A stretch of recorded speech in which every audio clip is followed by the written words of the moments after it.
Olá, minhas saudações a você, minha irmã em Cristo, meus irmãos em Cristo, estudantes da Palavra de Deus, sejam muito bem-vindos a mais um comentário bíblico. Hoje nós vamos falar sobre as profecias do fim, a ausência de luz e a luz rejeitada. No comentário passado, que também foi muito importante, nós falamos sobre o ataque de Satanás à aliança eterna e entendemos como que o mistério da iniquidade de Satanás, através do cristianismo, se adentrando ao longo da história, trouxe as consequências de como estamos hoje, como o mundo cristão está cheio de enganos, né? E nós entendemos um pouco mais sobre a revelação dos poderes do mal e como Satanás atua no mistério da iniquidade, como ele ataca a aliança eterna.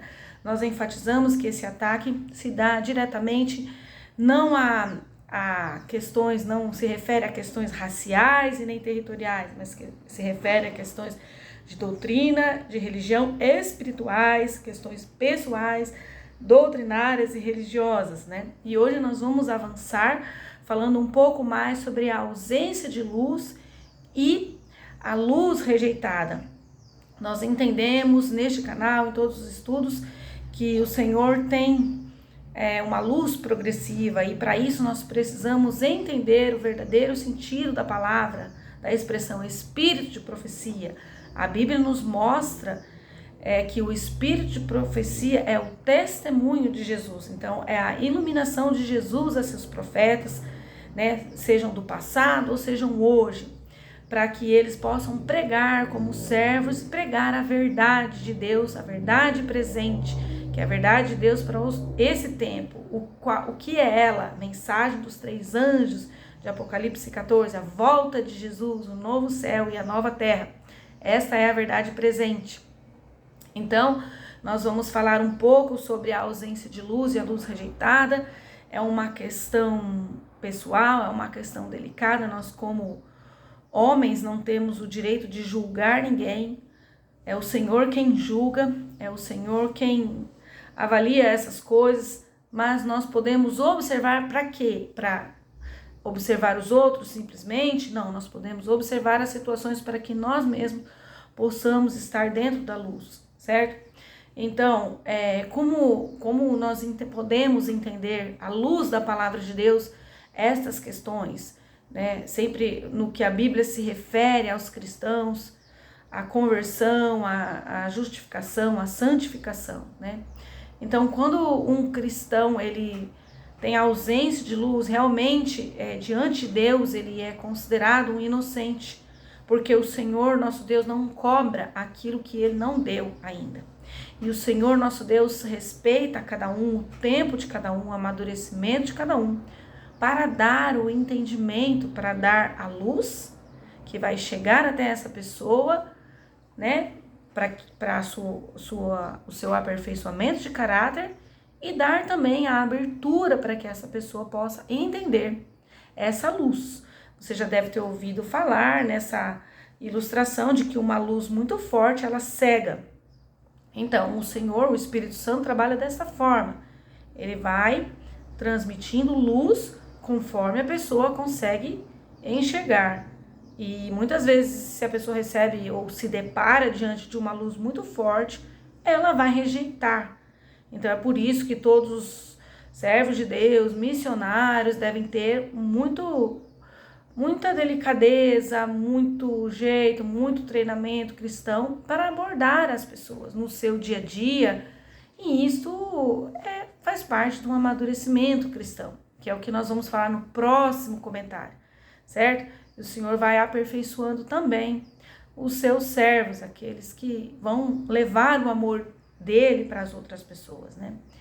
Então, nós entendemos aqui que quando uma pessoa ela tem ausência de luz, ela não tem luz rejeitada, é diferente, certo? Mas a partir do momento que uma pessoa recebe uma luz, que ela se tornou madura, suficiente para entendê-la, isso só o Senhor sabe, ela continua em resistência, vai chegar um momento, e esse momento também só o Senhor sabe, que essa pessoa pode chegar nesse momento, né? Vai cometer o pecado contra o Espírito Santo, que é a rejeição seguida de luz, no qual essa rejeição vai se tornando mais forte, a pessoa vai se tornando mais endurecida, e vai chegar um momento que ela cometeu o pecado contra o Espírito Santo.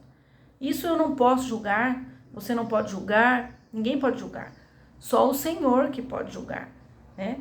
E também os servos de Deus têm que ter, assim, o bom senso de saber o momento, né?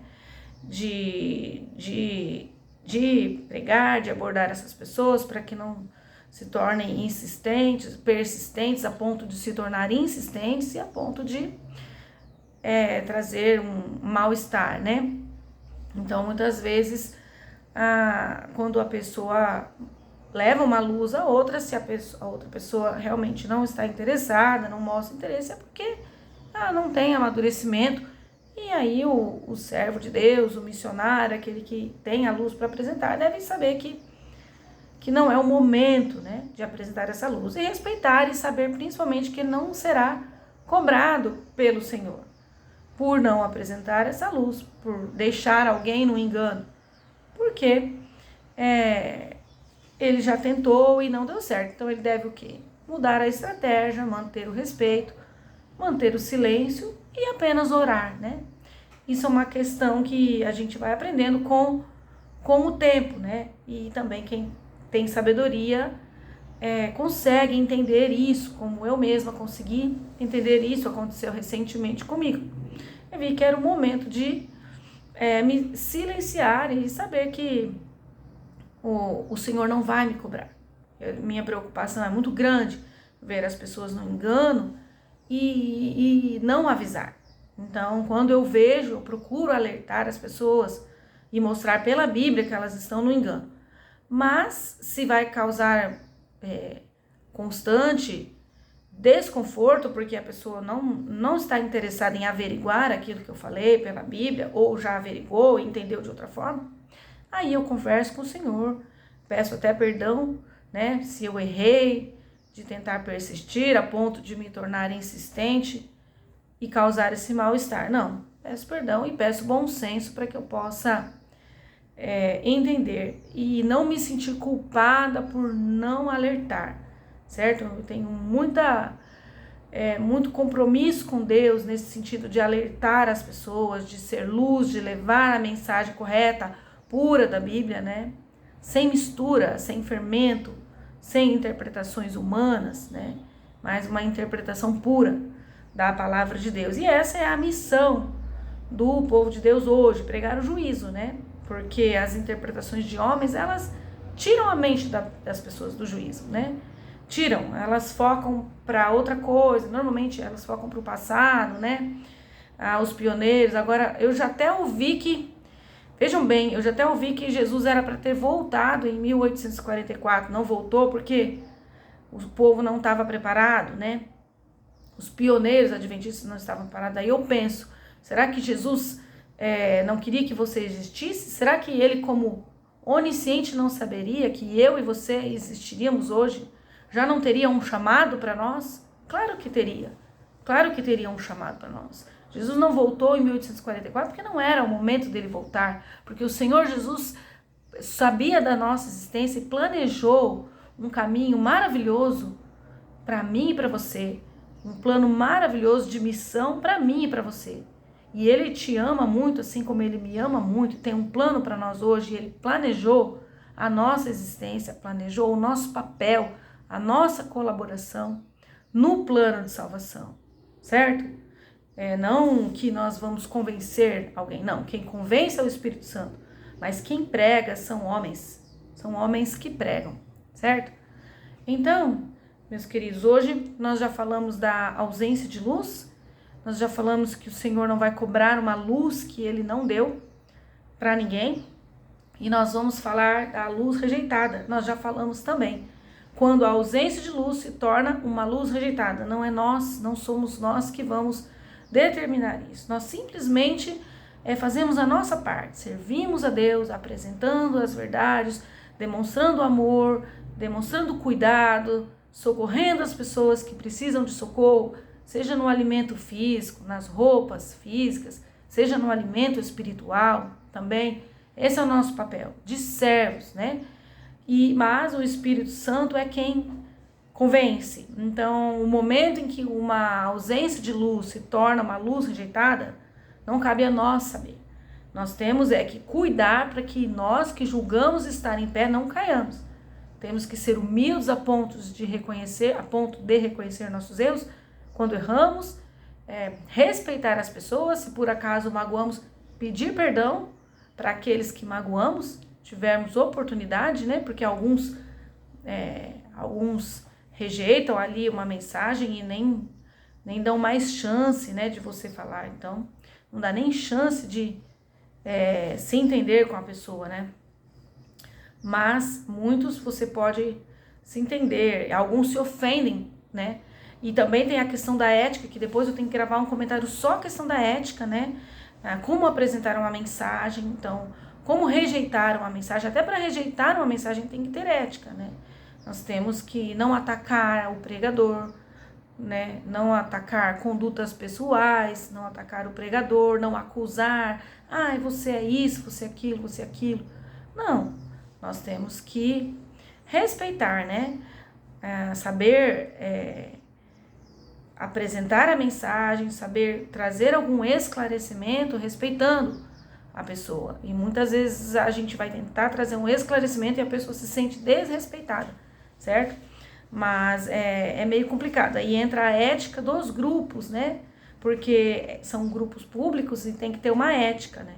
Então, se alguém tem o direito de pregar, o outro também tem o direito de comentar. O direito é o mesmo, mas muitos se sentem afrontados com o comentário de outro, mas a afronta não é pessoal. Se a pessoa comentar com ética, ela vai estar comentando sobre o assunto postado, mas muitos se sentem afrontados. Porém, se ele teve o direito de postar alguma coisa, o outro tem direito também de comentar a postagem. E é o que muitos não entendem. Comentar como? Com ética, sem observar diretamente, atacar pessoas, mas sim, à luz da Bíblia, à luz da palavra de Deus, apresentar aquilo que a pessoa crê que seja verdade e mostrar onde está o engano.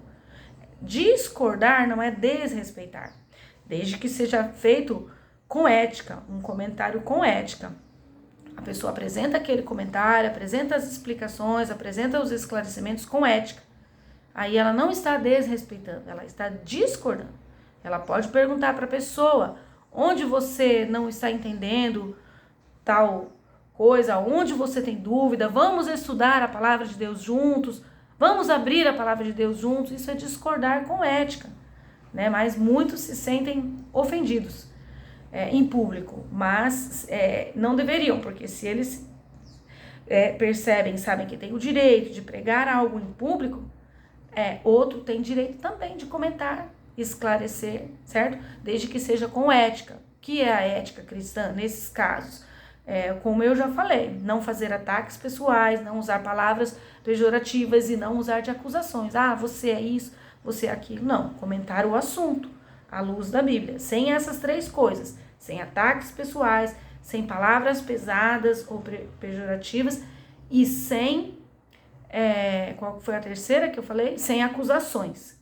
Daí a pessoa, isso é ética, a pessoa está comentando dentro da ética.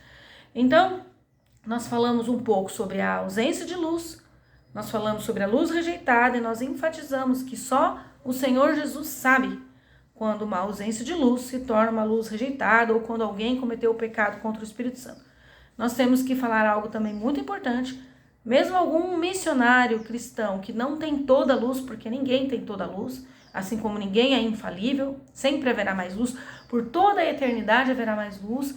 Então, um missionário que não tem toda a luz, ou que tem menos luz que eu, ou menos luz que outro, ele não deixa de ser um servo da parte de Deus e está sendo usado por Deus e está falando da parte de Deus. É por isso que, se você sabe ver algum erro, você mostra para a pessoa a luz da Bíblia. E a pessoa que tem esse entendimento, ela vai aceitar a correção, a luz da Bíblia. Ela vai parar, vai averiguar e vai falar, olha, meu irmão, você não tem razão por causa disso, eu continuo com a minha mensagem. Ou vai falar, mas sem se ofender, sem atacar. Ou ela vai falar, meu irmão, você tem razão, você me abriu a visão para isso, eu vou atentar, vou estudar mais. Eu já fiz isso várias vezes. Quando fui corrigida, tem razão, eu vou atentar, eu vou estudar mais. Isso requer humildade, certo? Não estou falando que eu sou perfeita, mas eu estou contando uma verdade. Eu já fui corrigida várias vezes e eu já fiz isso. Olha, você tem razão, ou então eu vou averiguar. Depois de averiguar, eu retorno para a pessoa e falo, olha, esse ponto você tem razão, nesse eu continuo, porque eu acredito assim, sim, dou uma satisfação, mantenho respeito. Ou não, você tem razão. Não, olha, você me desculpa, a correção que você me fez não está de acordo com a Bíblia, né? Mas a amizade é a mesma, respeito é mesmo. Tudo isso ocorre dentro da ética cristã, está perfeito, não ofende o Espírito Santo, não ofende a Deus, certo? Agora muitos se fecham, não querem nem te ouvir, e aí você não tem muito o que fazer, né? Então, nós falamos sobre a ética cristã agora, que é algo muito importante, a ética cristã nos relacionamentos, e falamos que somente o Senhor Jesus sabe quando a pessoa rejeitou a luz e para ela cometeu o pecado contra o Espírito Santo, né? Ou então quando a pessoa está em fase de amadurecimento, e mesmo que algumas coisas ela entenda errado e consequentemente ela ensine errado, o Senhor não vai levar isso em conta, ou seja, o Espírito Santo vai trabalhar para que ela, em outro momento, no seu amadurecimento, ela possa entender aquilo sem maiores problemas. Ela vai continuar sendo usada por Deus para ajudar muitas pessoas, porque está em fase de amadurecimento. Todos nós estamos. Nós vamos falar um pouco mais sobre isso no próximo comentário. Essa questão de amadurecimento espiritual e outra questão também. Duas questões nós vamos falar no próximo comentário sobre o desenvolvimento do caráter cristão. Então, é importante deixarmos bem claro esses dois pontos, né? E que todos, mesmo os que erram, podem estar sendo usados por Jesus, mas é que é importante corrigir os erros quando a pessoa entende, é importante averiguar. A Bíblia fala, averigue tudo e retenha o que for bom. É importante averiguar, é importante ter humildade para corrigir os erros. Quantas vezes eu apaguei coisas desse canal, quantas vezes eu corrigi, quantas vezes eu refiz, isso não é erro, isso não é se rebaixar, isso é ter humildade para aceitar que é humano, que está em desenvolvimento, que não é perfeito, e não se deixar ferir por ter errado, porque só aprende quem erra, certo? Feliz daquele que aprende com os erros dos outros, mas só aprende quem se depara com o erro, seja o erro dos outros ou o seu erro. E é muito bom quando você vê um erro, não tem ninguém que não erra, todo mundo erra. E é muito bom quando você vê um erro seu, porque quando você enxerga um erro seu, você tem a oportunidade de crescer, isso é libertador. Agora, quem não quer enxergar o erro, não tem como crescer, entende? E aí vai bater a cabeça, sofrer, para depois entender, para depois crescer. Mas só quando se enxerga o erro, ou quando se enxerga um erro, seu ou de outro, que a pessoa tem a oportunidade de crescer. Então agora nós vamos avançar, falando um pouco sobre a visão de primeiros escritos. Eu não gostaria que ficasse tão longo, mas vai ficar. Eu nunca fiz um comentário, acho que tão longo assim. Mas vamos ler a visão de primeiros escritos, né, de Ellen White. Tem aqui a página 54, 54.2, 55.1. É essa visão que eu quero ler, que eu coloquei no comentário passado, eu quero ler para vocês, dando sequência, porque ela fala de ausência de luz e luz rejeitada. Mas eu vou deixar para o próximo comentário, porque já vai dar aqui 20 minutos e eu não gosto. Nem sei se eu consigo enviar para o YouTube vídeos muito pesados. Então, fique aqui, assista o próximo comentário, nós vamos analisar melhor a visão de Ellen White, que ao meu ver é uma das visões mais lindas e mais importantes que existe. Não perca, tá bom? Se alguém não conhece as obras de Ellen White, eu vou falar então um pouco mais no próximo comentário. Que Deus te abençoe e até o próximo comentário bíblico, pela graça, a misericórdia e o grande amor de nosso Deus.